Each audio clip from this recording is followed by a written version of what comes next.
Good day, everybody, and welcome to Our Power is Within. I'm your host, Chaz Smith, also known as Just Chaz.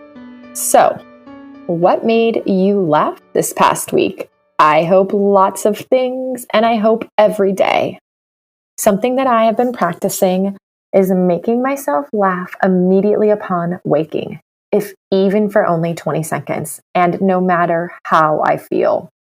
Because one of the most powerful ways to change our neural pathways is to think and act greater than we feel. This goes very deep, but it can start with something as simple as laughing just because. Why? Because I want to be the girl who wakes up filled with joy for each new day. So I encourage you to try it sometimes. And please know that when I say to think and act greater than you feel, that is not to say that we can dismiss our emotions. That is not to say that we can just repress or ignore emotions.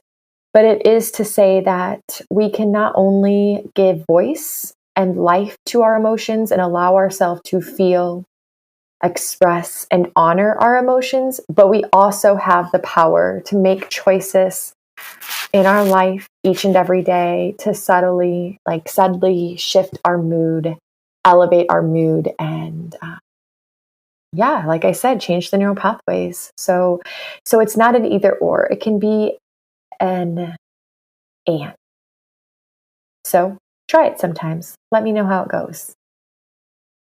Okay, so I am so excited about today's interview. And I know I always say this, but you guys, it's so true. I'm really excited. I honestly feel so excited and so blessed every day when I think about the fact that I'm doing this. I am doing a podcast.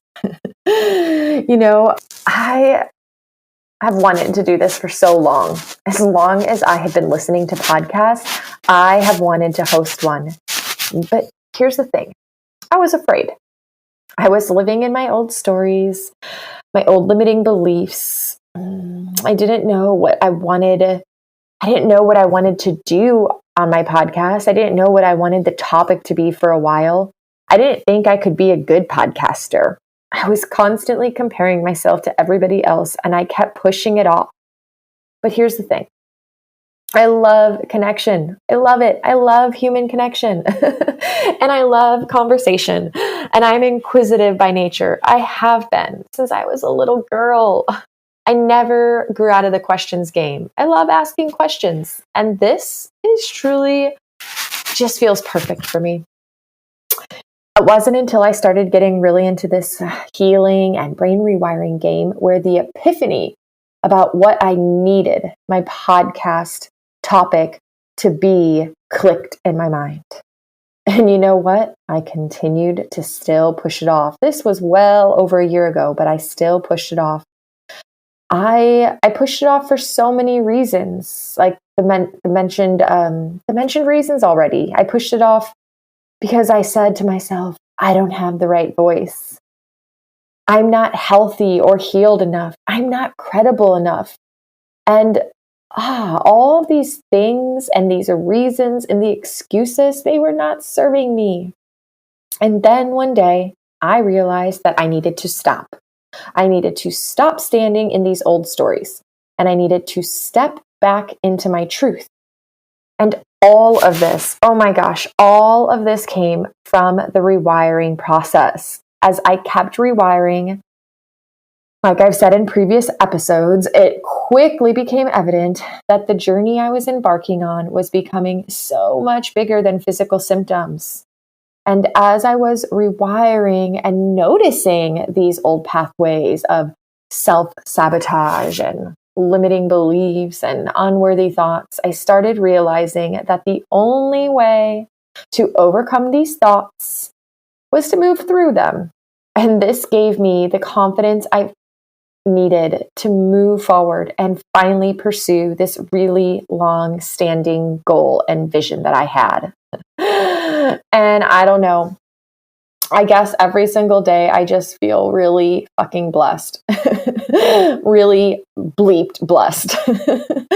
Every interview, guys, I disconnect the call every interview with a giant smile on my face, and I feel full of gratitude and joy every interview. And I guess I encourage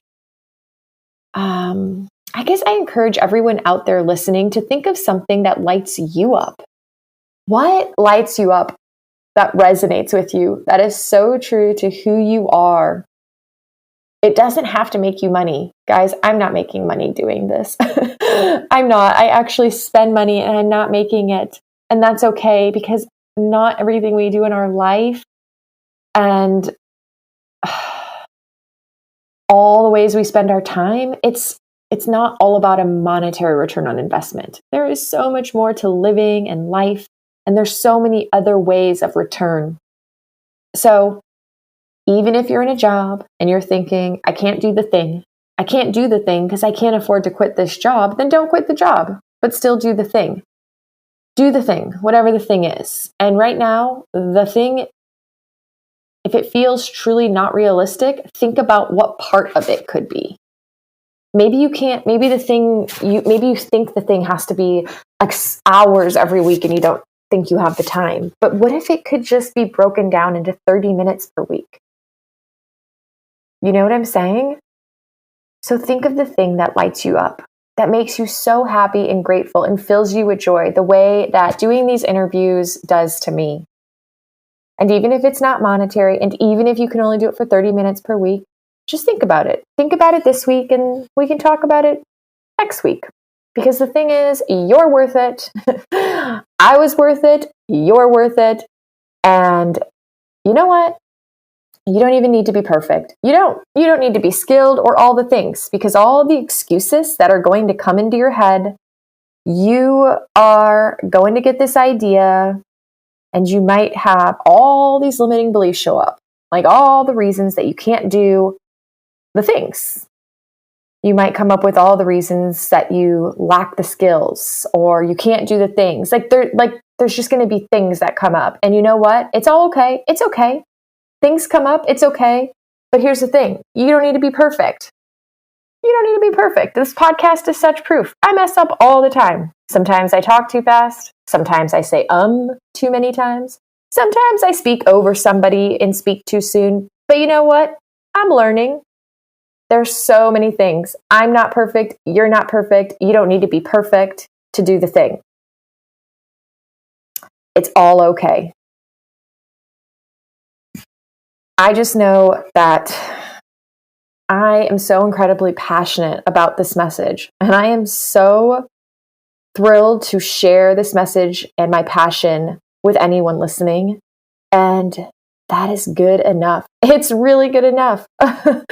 Even if I never grow to 500,000 downloads or $1 million downloads, don't get me wrong. I want to. Yeah, don't get me wrong. I want to. That's the goal, right? If I have a message and a belief and a passion, I want as many people as possible to hear the message. This is normal. You want to. I mean, guys, I'm on a mission. I am on a mission. I'm on a mission to empower people. I want to empower humanity. I want to empower and inspire people to take their power back and step into their inner guidance, into their inner truth, into their inner wisdom, so that they know that they have the power within them. So yeah, obviously, the more that my audience grows, the better. But even if it doesn't, that's also okay. I've accepted that, because at least I'm still doing the thing that lights me up and brings me joy and makes me smile and be filled with gratitude every day. So I am just feeling super passionate today about encouraging you guys to find something, think of something, create something, whatever it is, feel into what lights you up. You might already be doing it. And if you are, absolutely awesome. Yay, I'm so excited. And if you aren't, let's get started. Write it down. And then, you know what? Start talking back to those damn limiting voices in your head and tell them one by one, no, no, no, no, and no. And then Figure out a way to incorporate this thing into your life sooner than later for whatever amount of time you can. Like I said, no pressure. Maybe it's 30 minutes a week. Do it for you though, okay? Do it for you and do it for all of humanity. Because you guys, when we start making shifts in our internal state, we are all energetic beings. We are all feeding off of and bouncing off of one another. We are all creating a larger impact than I think most of us could ever realize. So when we be the change is being all around us. Does that make sense? So yes, do it for you and do it for all of humanity. Yeah. And then share it with me because I want to know. I want to hear all about the thing. Okay. So yeah, enough of my rant. This all started because I was excited. I was excited to share with you guys all about our guest today. But yeah, it led into a challenge. So that's this week's challenge. And now let's get into our guest because I'm pretty confident that you will be as excited as I am once you start listening to her speak. Her name is Lindsay Mitchell. She is the founder of My Vital Side, which is a brain retraining program. If you don't follow Lindsay on Instagram already, please do yourself a huge favor and follow her. Her info is in the show notes. Lindsay is extremely interactive, inviting, and offers so many wonderful tips along with weekly challenges for brain retraining. And I must mention, she also has the best smile ever. I'm not exaggerating. She has an amazing smile. Lindsay has an amazing healing story of overcoming not only Lyme disease, but a wide variety of other random issues and symptoms. And we don't really get into details in the show, but you can read her whole story on her website, which is also in the show notes. She has made leaps and bounds in her recovery and brain retraining. And as she says, she is now a lifelong brain retrainer. As you will hear in the conversation, Lindsay took her brain retraining to a whole new level about 1 year after fully recovering. And she used retraining to test her body and see what was possible. Through Vital Side, Lindsay offers community, self-guided programs, as well as one-on-one support for individualized custom brain retraining programs that supports your success. Vital Side is not only for new retrainers who are just getting started, but it's even for brain retrainers who've been committed for 8, 10, 20 or more months. Anybody who just feels stuck in their practice or feels like they could benefit from an elevation and reconnection. Or maybe even some individualization. It's a big word. Okay, it's a tongue twister. So anyhow, sorry. Stick around until the end where Lindsay will offer a piece of advice for all of us to implement today and help guide us on our journey. She offers a load of wisdom, and I already look forward to bringing her back on the show to delve even deeper into the world of brain retraining and what that means for each of us and how we can take our healing and retraining to a whole new level. We talk a lot about setting small, manageable goals so that you can reinforce the pathways of being successful, even if that means a goal of doing something for just as little as 1 minute a day or 1 minute at a time. It seems so small, but it is so significant because when we do this, we're reinforcing our good enoughness. We're reinforcing our success. We're reinforcing wins. And then we build from there. And if you've been listening to my show for a while now, you know that I am all about these small daily commitments for change, having had several little mini challenges throughout the weeks. Okay, yes, this week's might be a little bit of a bigger challenge, but I think it's still going to be wonderful for you. So with all of that said, let's get into the good stuff. All right, guys, I have Lindsay Mitchell on the line, and she is the founder of My Vital Side. Hello, Lindsay. Hi, Jasmine. Thank you so much for having me. Thank you for being here. I'm really excited for the listeners to get a chance to hear our conversation today. I think there's just going to be a lot of really great, valuable insight for anyone who's listening. I wanted to start out, I didn't necessarily want you to get into your whole story of your healing journey, but I did want to let the listeners know if you did your own brain retraining or how you got started in brain retraining. Let's start there. What brought you to initially even realize the concept of brain retraining? Yeah. So I think that everyone comes about brain retraining in their own personal journey. I know the first time I heard about it was in PA school. I was learning about the brain, I was learning about neuroscience and about how the brain changes. And that's all well and good when you're sitting in class learning this information. And then years later, when I had my diagnosis, of Lyme disease, among other things, I read about brain retraining on a blog post, as most people do. And then it became applicable to my life. So I think I went down this route of reading all the books, Dr. Jeffrey Schwartz and Norman Deutsch and Joe Dispenza, and all of these great books on how the brain changes, like how our neurochemicals change, Dr. Candace Pert, right? All of this great information. And I had already gone down the Western and the Eastern and all of these different routes of medicine to address my symptoms and, my healing journey with Lyme.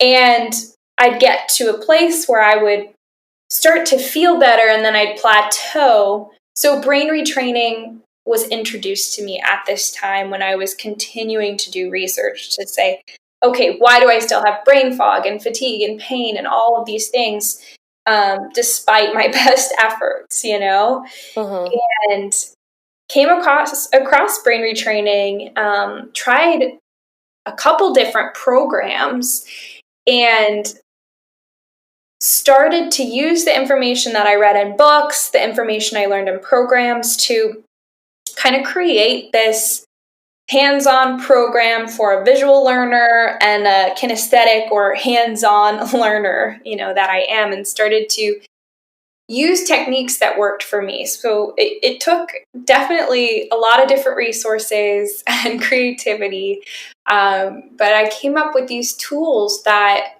helped me in the moment when I experienced an exacerbated symptom, and then also tools that helped me to use mental rehearsal and train with a symptom ahead of the actual experience. So, fast forward, I think, for me, it was about 8 to 10 months where I really saw that full recovery, what I, deemed as a full recovery. And it was incredible to see, to watch me go from being in a place where I was bedridden to a place where I really wasn't having any symptoms, and I was living my life in a way that really worked for me. Oh, that's so good. It's the best feeling when we get there. So you said 8 to 10 months of full recovery, but you mentioned there's this progress or progression where you're learning about neuroscience and neuroplasticity. You're reading the books. You're introduced to some programs. Is all that part of the 8 or 10 months, or is the 8 to 10 months when you really finally felt like you had a grasp on the tools that you needed specifically and crack down on focusing on those tools?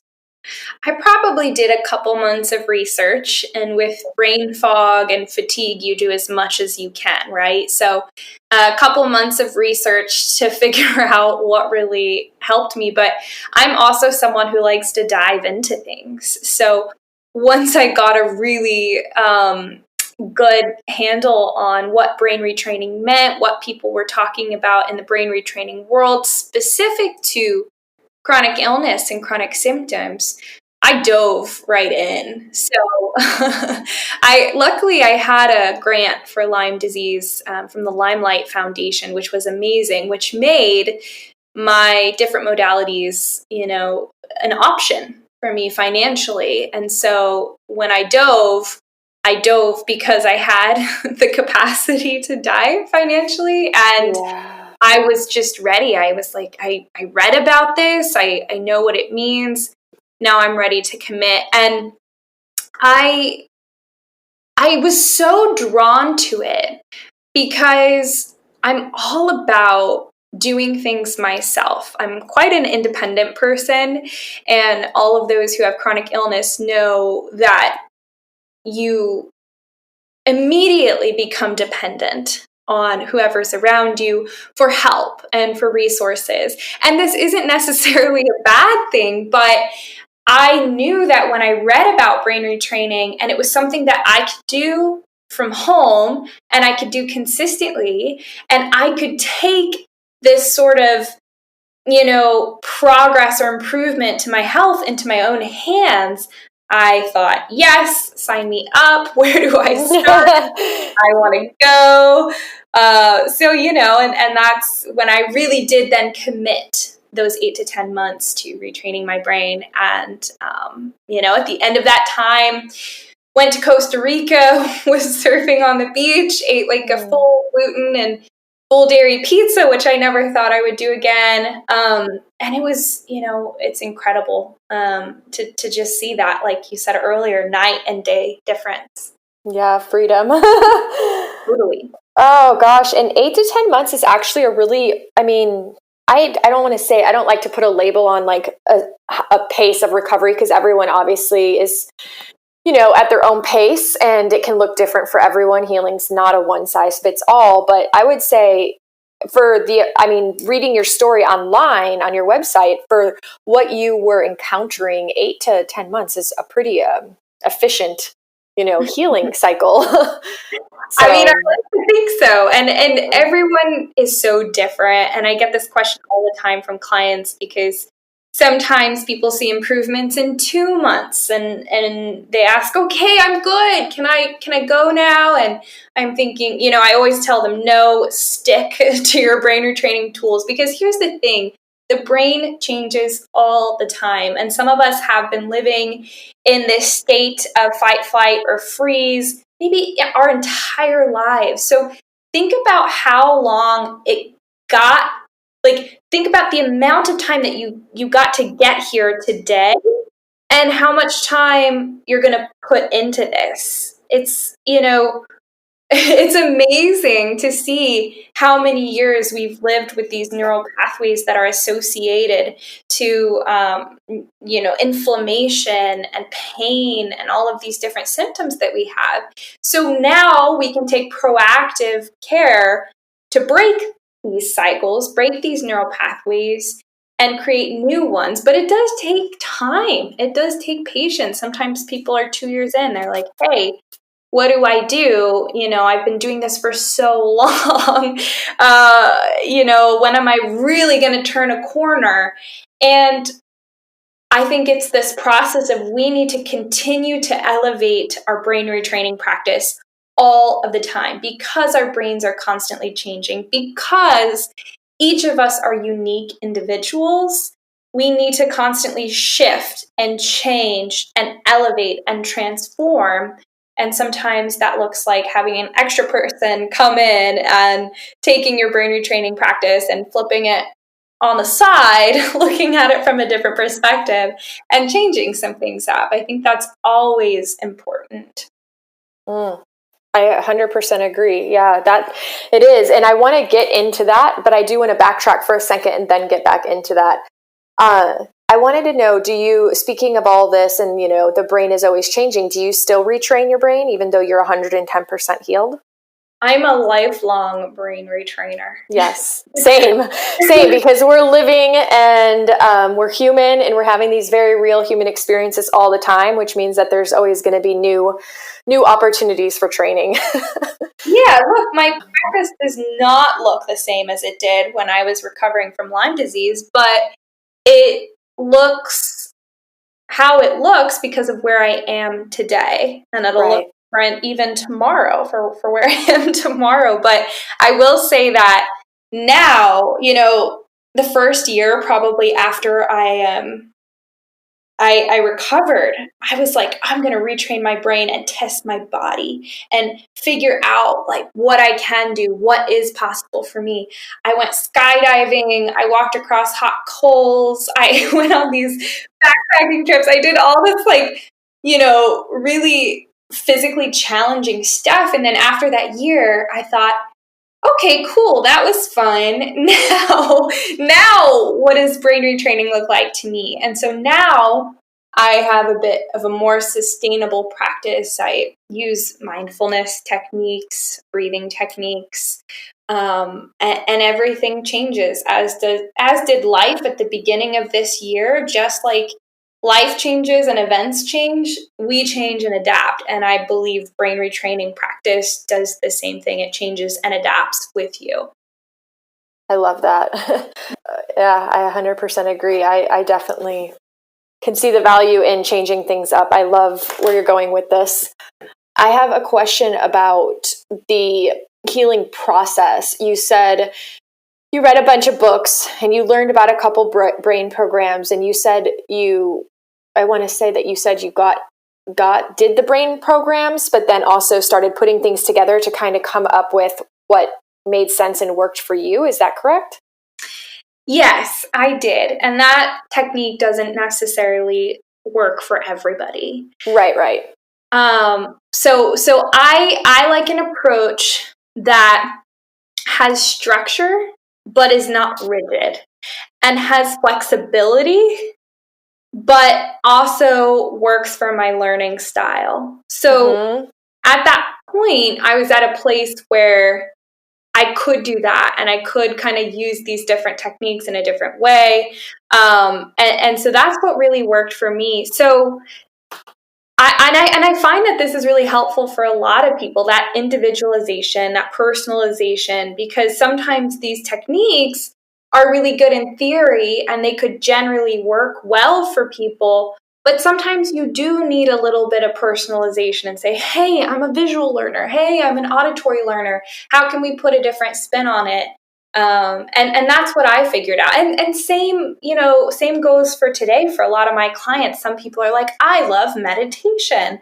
Others do not and want more, something that's maybe a little bit more energizing or physical. So with these things in mind, with reconnecting with our core values and our own individuality, how can we use our brain retraining practice and make it work for us? And that's one of the things I do in my private sessions in Vital Side, because I do find that extremely beneficial for people, just like it was beneficial for me. Absolutely. And because you said you liked structure but not rigid. And the flip side, some people really need structure. They need to be told exactly what to do, for how long to do it, how often. And then other people, that doesn't really work. And it is important for us to use that inner guidance that we have and tap into that and know what is true for us, and then find ways to honor that. Yeah, absolutely. And again, with that, every single person is different. Yeah, exactly. And that's why it's fun to get to know what drives people, what people are really looking for in their brain retraining practice. Because luckily, because brain retraining is becoming more and more popular, there are different avenues for different people that can satisfy who they are as an individual and what their core values are. Yeah, because when when we're doing things and we actually enjoy it, we're more likely to show up and keep doing it. Absolutely. Oh, yes. Like 100%. If someone comes to me and says, oh, I'm stressed out by my practice, or I'm not having fun with it, or I've developed a negative association to it, that is when we need to take it and flip it on its side, because a couple things could have happened here. Either you were trying to do it in a way that didn't fit in with your needs and your goals and your self, and you were kind of trying to fit it into a box that it just it didn't fit into. So it became this stressful event, or you've been doing it for so long that now it's lost its juice, it's lost its mojo. So again, each of those situations, you want to take your practice and flip it on its side. Let's look at it from a different angle. Let's improve it. Let's shift it. Let's do something that will help you to get excited about it again. And then sometimes that means taking a step back and reeling back and saying, wait a second, let's start, let's do a redo, or let's start from where we are today and start to build this practice up in a way that I do have positive associations to it, that it fits my goals, that helps me to meet those physical or mental goals that I want to meet. And so it becomes exciting and it becomes fun, and it can be even simple, which is kind of cool. Simple is good. I think a lot of people, life is already hard enough. People need simple. Right. Love simplicity. So did you actually ever even commit to any specific time rigidly to a brain training program? Or did you really just have, because you have, just for the listeners, you have an extensive background in training already, with medical stuff, right? Mm-hmm. Yeah. So I'm a trained physician assistant. And that is my background. Then I started to do a couple different brain retraining programs, a couple of them conscious transformation, DNRS, did a little bit of GUPTA, couple different ones, and started to use a lot of the techniques. And then when I saw such amazing progress and improvement, I thought, I need to learn more about this. And so I took about a year course and I became certified in neuro-linguistic programming. Oh, great. And then ended up also becoming an EFT and TFT practitioner, the emotional freedom technique and thought field therapy. And so these things just furthered my practice along the way. A lot of it is trial and error, seeing what works for you and what works for other people and what doesn't work so much. A lot of it is research. A lot of it is talking with other people, seeing what makes sense to them. So those are just a couple of the things that I did. But all of those things and my own research is what really brought me to creating Vital Side and implementing a program that can provide that structure without rigidity and can provide that individuality or not if it's not something that you want. It's been a really, really cool process and really creative. It's been so fun. That's awesome.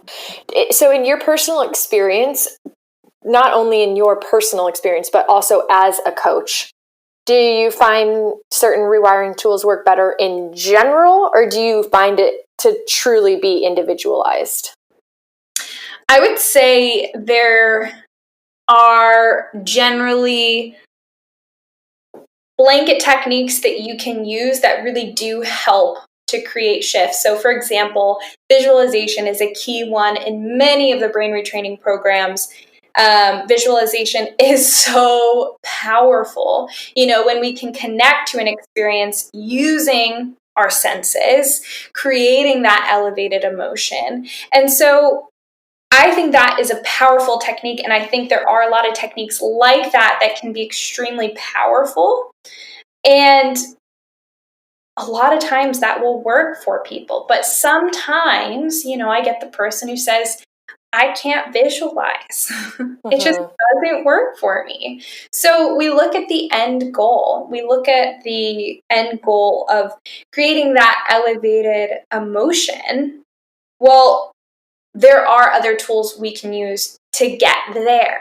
And it all depends on the person. So I wouldn't say individuality or personalizing your brain retraining program is necessary for you to really see the benefits and to see huge transformation, but it can be if you're at the point where you're like, hey, I've done all the things for so long and I'm really looking for a new perspective. Maybe it is time. There are ways to see if that personalization is something that's required at this point. Okay. Yeah, that makes sense. And when you do create programs based on individuality, I know previously you kind of mentioned some of it is how are they a learner, kinesthetic, visual, and then some of it might be, like you said, hey, I just can't visualize. What else can I do? But do you ever base things on symptoms or their personality? Like, what are kind of some of the factors that you create an individualized program off of? Yes. So a couple of the main things I'll give you a couple of the main things I talk about with people. So number one, they're probably coming to me because they got stuck in their brain retraining practice, whether it's through Vital Side or something else. They're at this kind of place where maybe they're not feeling that motivation. Well, there's probably a couple different reasons why. Again, that monotony or that negative association that they've created around brain training. Or it's just not giving you that same juice, like I mentioned before. So, a couple different reasons. That's a good time to connect with what motivates you. So, something that I do talk a lot in my private consults about is connecting with our core values. Through this process of having a chronic illness, we tend to lose ourselves. And if you haven't done that, please reach out to me because I want to know who you are and how you did that. But you lose part of yourself and you stop connecting with your core values or beliefs that you hold near and dear to your heart that are what's tried and true for you. Those characteristics that you just so connect with: freedom, adventure, love, purpose. All of these different things that you probably once made decisions by and lived your life by, but chronic illness has put you in a place where those things are no longer prioritized in your life. Okay. Yes. And I want to mention this thing. Let's take this one step further. In the process of brain retraining, you can also feel disconnected. And you can also not be connected with your core values because it's like going from chronic illness to now I'm a brain retrainer and this is how it's supposed to look. And I've got to be positive all the time and think of these ideas, which may not necessarily be true, but they're just things that you read or saw someone else do or whatever. But all of a sudden, these are conditioned behaviors rather than who you are. And that can sometimes leave us feeling like there's a void or feeling a little bit disconnected or isolated. And it doesn't happen to everybody.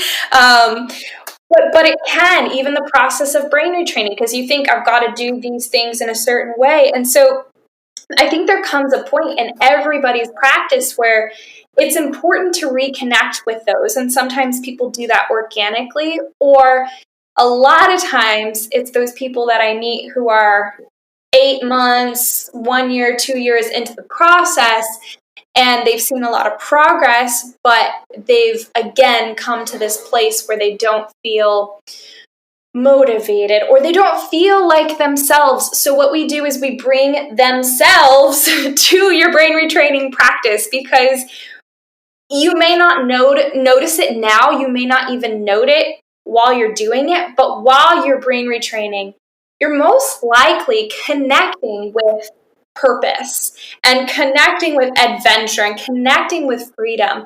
But when we start to practice metacognition or becoming aware of our thoughts, we can start to bring our core values into our everyday lives.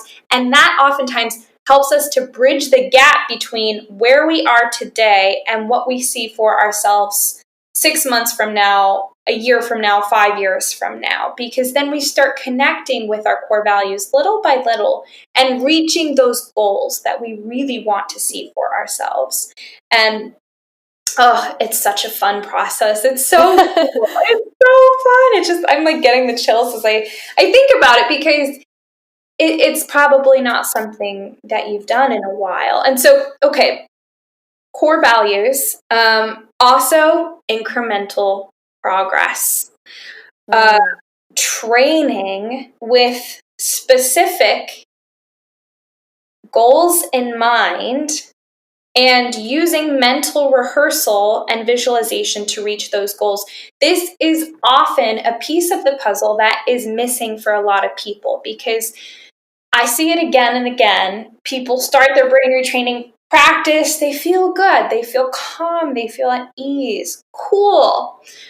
But that's not really the end goal, right? It's to find relief from symptoms. Like if I just felt calm and at ease, but I still had daily pain and migraines, I would not be where I am today. You know, maybe I'd be like pretty chill, but besides that, I would be dealing with my symptoms. So incremental progress, getting really specific and training to change your body's associations to physical activity, to food, to chemicals, even to situations that cause anxiety or brain fog.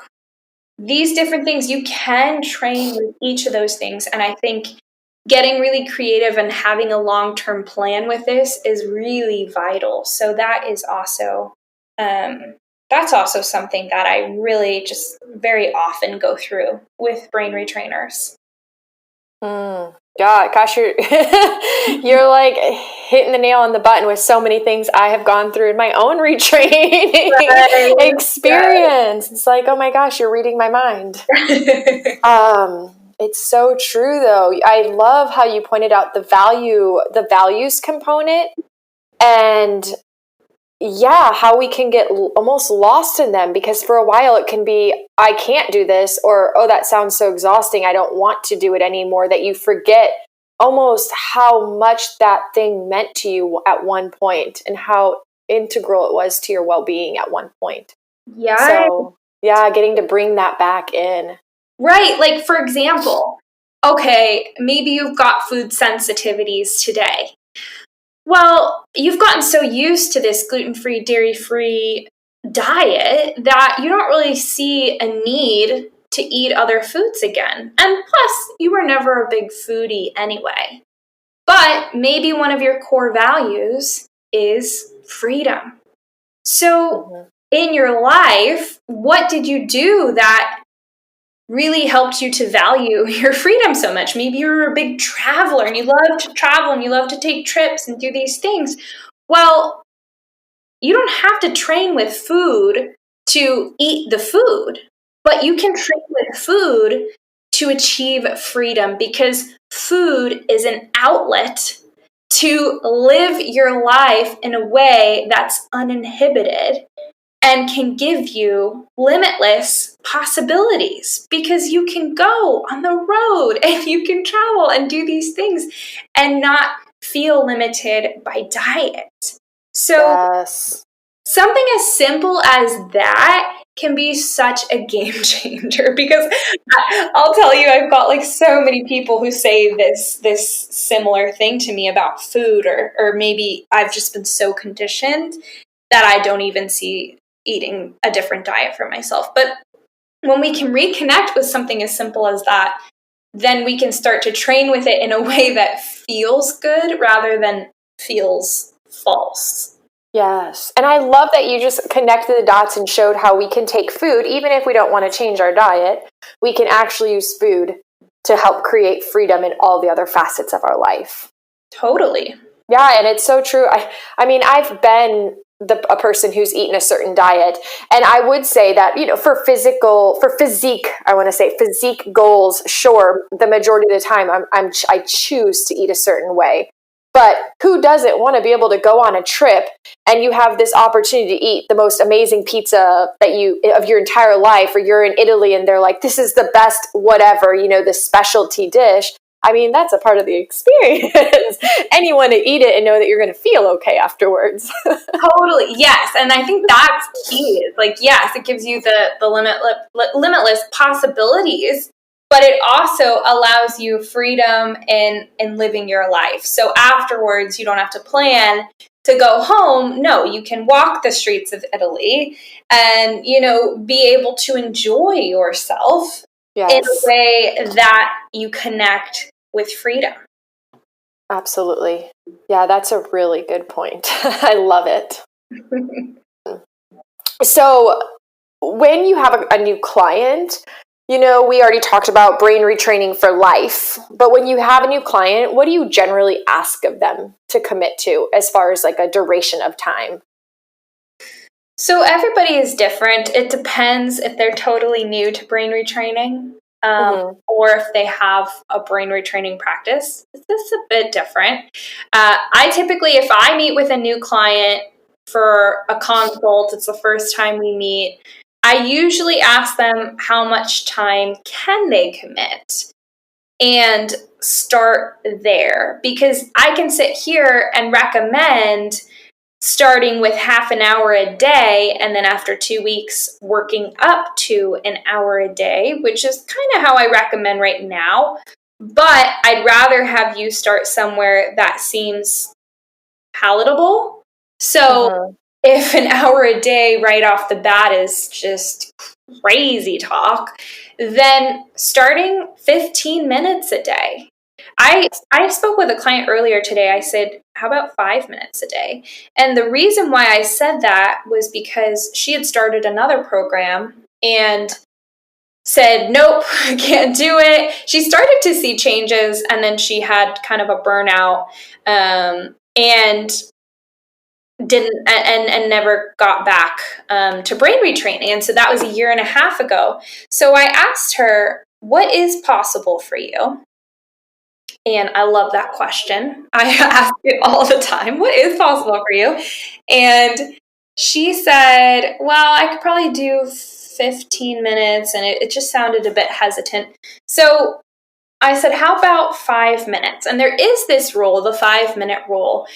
You can do anything for 5 minutes. Like there isn't a whole lot that you can't do for 5 minutes. So what I tell people is if they really have a sort of this wall up against committing time to brain retraining, I say set your time for 5 minutes and set it on your timer, watch a video, do a brain retraining tool or a state changer, what I call them in VitalSide. And at 5 minutes, your alarm will go off and stop.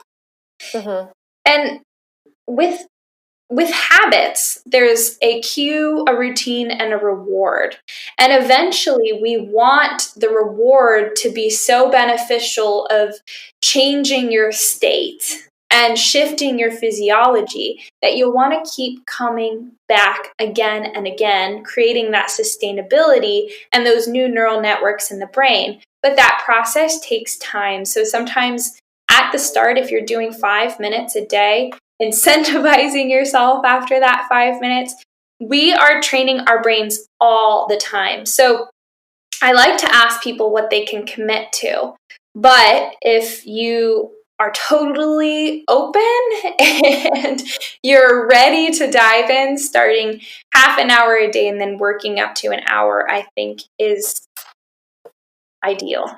Yeah. It's, I like that you do the 5 minutes too, because our brain, it helps us to feel successful. I used to be a fitness coach, and something I always taught people was don't go and make this huge commitment that you can't, don't say yes to what you can't truly commit to, because what happens is then you miss a day or you miss, one of your commitments, and that just reinforces usually this belief in our brain that, oh, we failed, we didn't achieve it, we weren't successful, we're not good enough.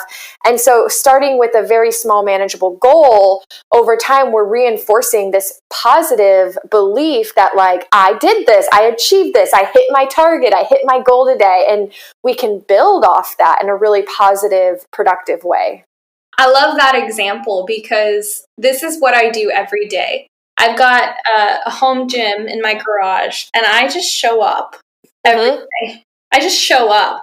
I don't have an idea of like what I'm going to do. Sometimes I do, but oftentimes I'll just show up. And sometimes I dance for 20 minutes.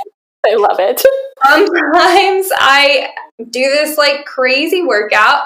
Sometimes I'll do yoga, but I just show up. And if you think about it, and you being, a trainer, that is just key in creating that habit. And so in brain retraining, it's the same thing. You show up. If you're listening and you're retraining your brain, even if you're not and you're doing something else, designate a spot in your house where you've got your fresh flowers and you've got your beautiful blanket and you've got this like nice lighting, maybe a salt lamp, things that you can do cheaply. Salt lamps are $20. There are things that you can do, or little nooks that you can create in your house. It's like, this is your healing nook, and just show up and see what happens. And that's maybe when you can put the timer on your phone and see what comes of that. And then maybe at 5 minutes you stop. Maybe at 5 minutes you're like, meh, no, let's keep going. Like, I'm yes, to feel really good. And that's the goal, is to then build up from that. Absolutely. Yeah, actually today my post was literally a 5 minute of conscious breathing challenge, like heart-centered breathing. It was like just 5 minutes a day. Anyone can do anything for 5 minutes and just see what happens, Yes. Yes, it's all a starting point for sure. I also like how you show up in your you said it was your garage. Yeah, that's where mine is. And I do the exact same thing. At one point, in fitness, I used to be very rigid about what program I was going to do and how much and this and that. And this brain retraining and healing through all of what I've gone through has really taught me to approach it so much more holistically and intuitively. And it's just showing up. It's like, I'm the exact same way as you. I'm like, what am I going to do today? Sometimes it's like, I'm going to go outside and do a little workout in my grass, barefoot and ground at the same time, Yes.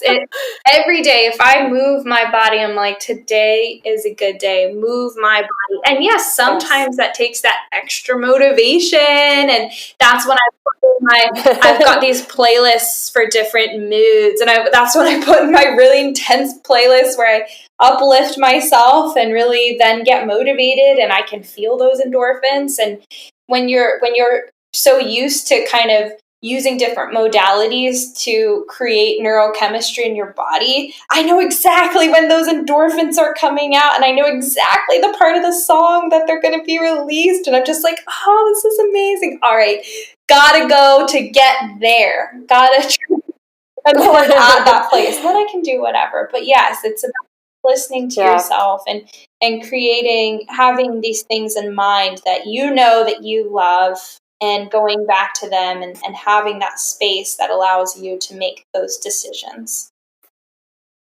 Absolutely. Yeah. Something I tell myself too often. I can't tell you how many times a day I tell myself this, especially when I'm making those harder those choices that to choose the motivated option.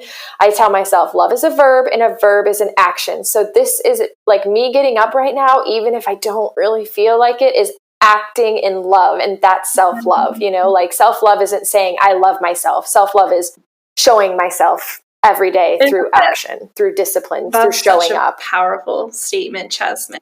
You can say that about anything, right? Like, yeah, you can have all these really great intentions and great ideas, and it's about action, right? It's about implementation. And we don't always have the answers for how to do that, how to create action, how to implement, but chances are someone somewhere does. So that's where we can use the resources, and we can, and then learn how to create action and implement on our own. Absolutely. So I know we only have a few more minutes of your time today. I think that I had so many more questions. I might have to do a second segment down the road someday.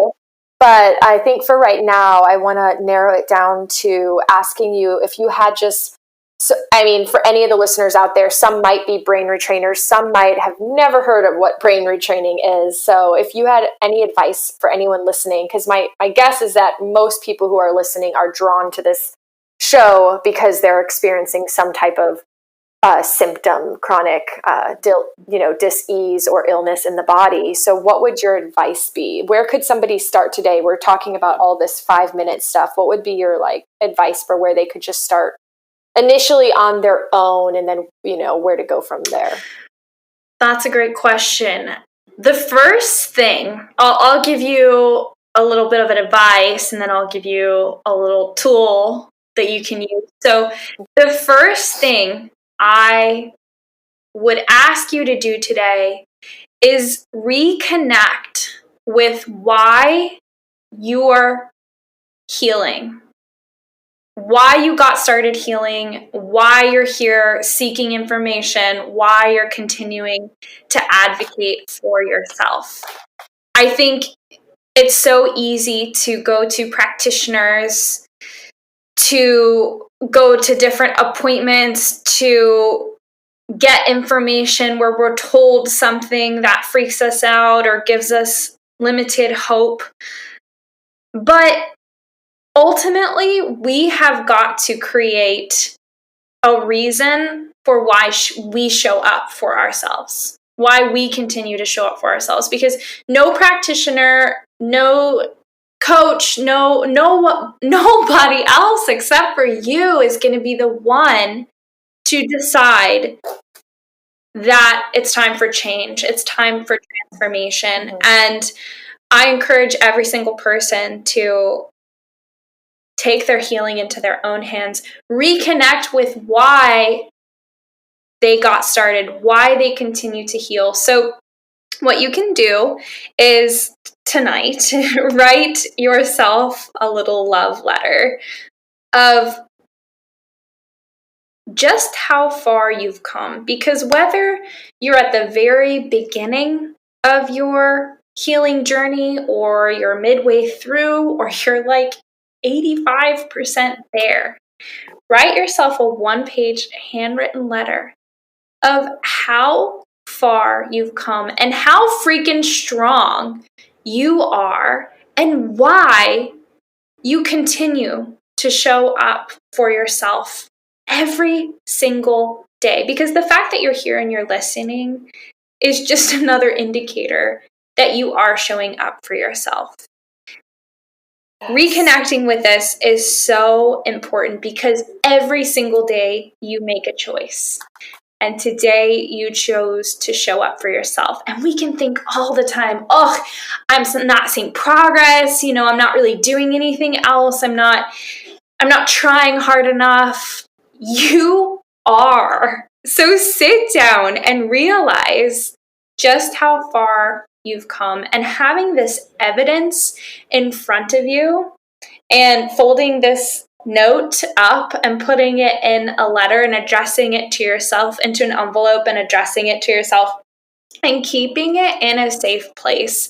And for those moments in time where you feel distraught, or you feel disconnected, or feel like you don't even know why you're continuing to show up, you take that envelope out, you open it up, and you see all the reasons why you are so strong. You continue to show up for yourself, and that will help to reconnect with who you are, your values, and why you're doing all of this.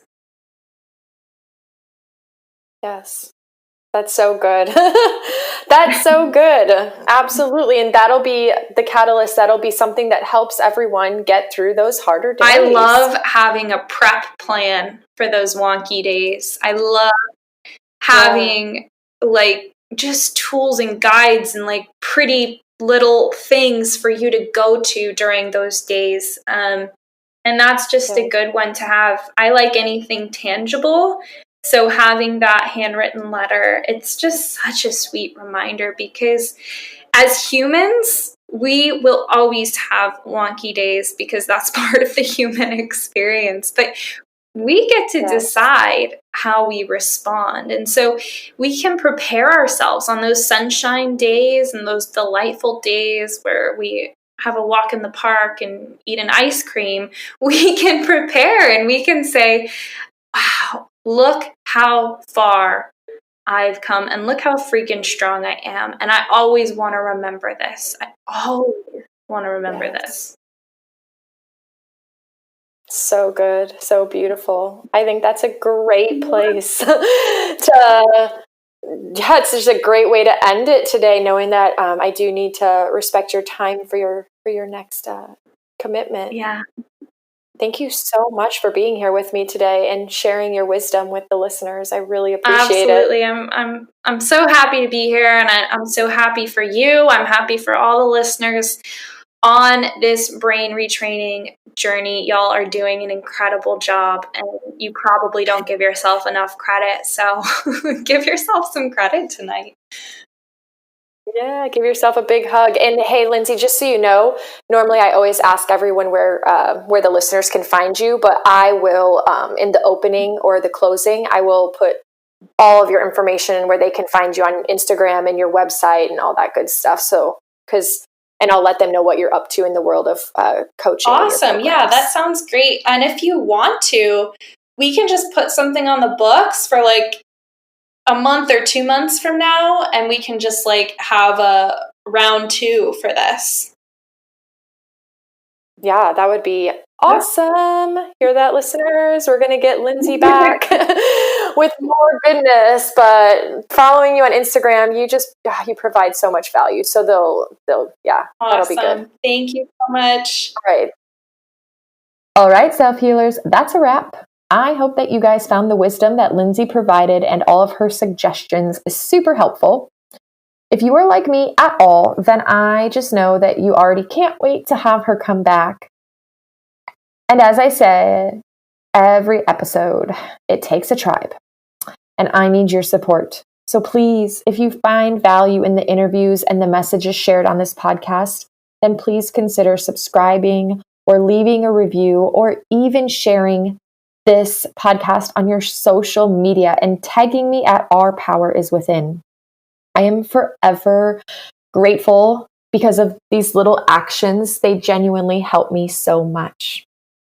Oh, and don't forget about this week's challenge. I know it's not just a 1 or a 5 minute per day challenge, but definitely take the time you need to get clear about what it is that lights you up and ask yourself if you're already doing it. And if you're not, talk back to those damn voices in your head that say you can. Why? Because you can. And if you feel inspired, drop me a DM or an email and share with me what you come up with, because I would love to hear. Smile every day, laugh out loud, and until next time, make this week great.